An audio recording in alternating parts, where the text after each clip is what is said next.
কালি উৎপাদক বিশ্লেষণ পদ্ধতিৰে 3 নম্বৰ অংকলৈকে কৰি দিলোঁ আৰু আজি 4 নম্বৰ অংকটো মই আৰম্ভ কৰিছোঁ। মোৰ চেনেলটো হৈছে গুড এডুকেশ্যন ক্লাছ। আজি মই ক্লাছ 10ৰ দ্বিঘাত সমীকৰণৰ অৰ্থাৎ কোৱাড্ৰেটিক ইকুৱেশ্যনৰ উৎপাদক বিশ্লেষণ পদ্ধতিৰ বিষয়ে মই বুজাই আছিলোঁ। এতিয়া মই এই অংকটো লৈছোঁ, উৎপাদক বিশ্লেষণ কৰিব লাগে। এতিয়া আমি এই অংকটো লসাগু উলিয়াই ল'ব লাগিব। লসাগু আমাৰ 8 হয়, 8ৰ লগত 2টো পূৰণ হ'ব, 8 2 গুণ 16x স্কুৱেৰ। 8ৰ লগত xটো পূৰণ হ'ব 8x প্লাছ 1 ইকুৱেল টু 0। এইটো কৰাৰ ক্ষেত্ৰত মই এটা উদাহৰণ দি ল'ব বিচাৰিছোঁ। 1/5 প্লাছ 2 ইকুৱেল টু 5 1 প্লাছ 5 2 গুণ 10। আমি এনেকৈ কৰোঁ, গতিকে এইটো আমি তেনেদৰে কৰিছোঁ। এতিয়া আমি আকৌ আগৰ নিয়মৰ দৰে আমি আকৌ আৰম্ভ কৰিম। 8 ইকুৱেল 0। এতিয়া আমি এই 16 লগত এইটো 1টো পূৰণ কৰিম, অৰ্থাৎ 16 গুণ 16। এতিয়া এই 16টোক মই এনেকুৱা এটা সংখ্যাত ভাগিব লাগে, -8 পাব লাগিব যোগ বিয়োগ কৰিলে। 2 8 গুণ 2 8 গুণ 16, গতিকে 8ৰ লগত 2 যোগ কৰিলে 10 পাম, 8ৰ পৰা 2 বিয়োগ কৰিলে মানে 6 পাম, গতিকে এইটো 8 নাপাওঁ। গতিকে মই আকৌ এবাৰ কৰিম, 2 4 গুণ 8। এতিয়া মই 8 কেনেকৈ পাম? 2 2 গুণ 4 আৰু 4, অৰ্থাৎ -8 আছে, গতিকে -4 হ'লে -8 পাম। গতিকে আকৌ মই আৰম্ভ কৰিম, 16x square minus 4x plus 1। এতিয়া আকৌ কালিৰ দৰে কমনটো বিচাৰিব লাগে। 16x স্কুৱেৰ মানে 2 × 2 × 2 × 2 × x আৰু 4x মানে হৈছে 2 × 2 × x ইনটু 1 এটা ইনটু হৈ থাকে, গতিকে 2 2 পৰা 2 2 আৰু x মানে আমাৰ কমন আহিব 4x। ৰখি যাব কি 4x - 1, যেনেকৈ 2 গুণ 4x, এইটো 4x ৰখি গৈছে, আৰু এইটো 4xৰ পৰা যিহেতু 4xটো এইটো কমন আহি গ'ল, গতিকে ৰখি গৈছে 1টো। আকৌ এইটোৰ পৰা একো মিল নাথাকা মানে এটা কমন আহে, গতিকে 4x - 1 ইকুৱেল 0। অৰ্থাৎ কি ৰখি গ'ল? 4x - 1 আৰু 4xৰ এইটো 4x - 1 ইকুৱেল টু 0, অৰ্থাৎ 8। এতিয়া আমি এইটো ক্ৰছ মাল্টিপ্লাই কৰি দিলে 4x - 1, এইটো 4x - 1 ৰখিব, আৰু এইটো 4x - 1 ইকুৱেল টু 0। অৰ্থাৎ 4x - 1 equal to 0, 4x - 1 equal to 0। অৰ্থাৎ 4x ইকুৱেল টু -1 আছে, এইফালে আহিলে +1, অৰ্থাৎ x ইকুৱেল টু 1/4। আকৌ চেম 4x ইকুৱেল টু 1, অৰ্থাৎ x ইকুৱেল টু 1/4। Therefore নিৰ্ণয় মূল 1/4, 1/4। এইটো এটা আমাৰ উৎপাদক বিশ্লেষণ পদ্ধতি। মই আৰু এটা অংক লৈ ল'ম।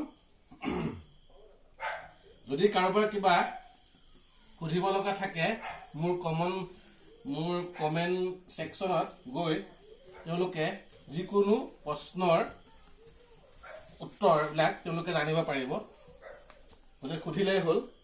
লগতে মই আৰু এটা অংক কৰি দিছোঁ, 5 নম্বৰ অংকটো। 100x square -20x plus 1 equal to 0। Same system, 1ৰ লগত 100 পূৰণ কৰিব লাগে, কিমান পাম? 100। এতিয়া মই 100টো কেনেকুৱা এটা সংখ্যাত ভাঙিব লাগে, -2 পাম, 2 কৰিলোঁ 50 বাৰ গ'ল, নাযাব। 50 আৰু 2 যোগ কৰিলে আমি 20 পোৱা চান্স নাই, গতিকে মই আকৌ 5 কৰিম।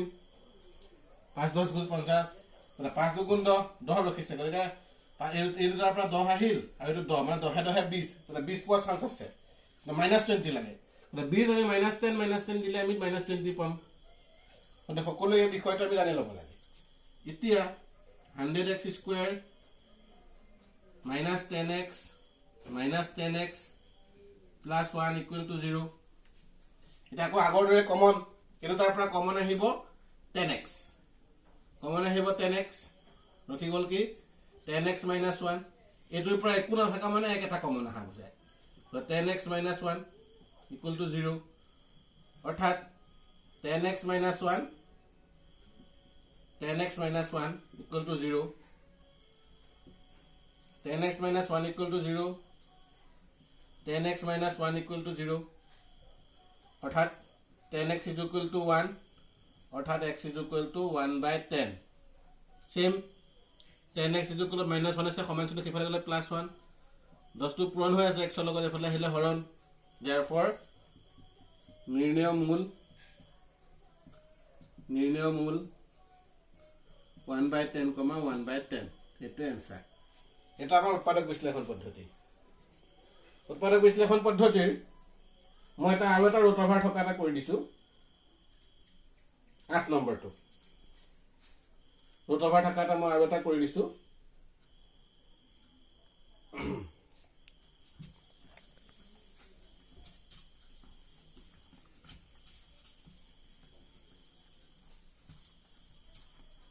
এটা দিছে root over 10x square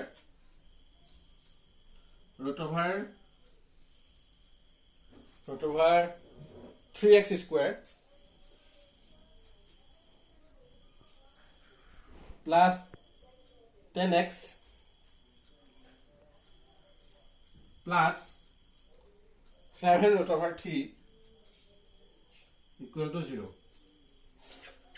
root over থাকাৰ কাৰণে আমি ভয় খাব নালাগে আমি ডাইৰেক্ট অংকটো কৰি দিব পাৰো আমাৰ ধ্ৰুৱক পদ আৰু x স্কয়াৰ সহক ইনটু কৰি লব লাগে 7 root over 3 লগত 7 root over 3 লগত root over 3 ইনটু কৰি লব লাগে এটা ইনটু কৰিলে কি হ'ব 7 কি হ'ব root over 3 ইনটু কৰিলে 3 অৰ্থাৎ 7 3 গুণ 21 এটা 21 টো কেনেকৈ এটা সংখ্যা ভাঙিব লাগে 10 পাম 3 কৰিলে 3 7 গুণ 21 অৰ্থাৎ +10 লাগে +3 +7 ইকুৱেল টু +10 ওলাই গল root over 3 x square plus 3x plus 7x plus 7 root over 3 equal to 0 এতিয়া আমাৰ আমি জানো কি root over 3 3x 3x মানে হৈছে আমি জানো root over 3 into root over 3 মানে 3 গতিকে আমি এটোৰ পৰা root over 3x কমন লম ৰখি যাব কি এটো ঘৰ x plus root over 3 আৰু এটো ঘৰ পৰা আমি কিমান কমন লম at 7 আছে গতিকে আমি 7 এ কমন হ'ব x plus root over 3 equal to 0 অৰ্থাৎ root over 3x plus 7 আৰু x plus 3x plus root over 3 আছে গতিকে আমাৰ এটা equal to 0 অৰ্থাৎ root over 3x plus 7 equal to 0 x plus root over 3 equal to 0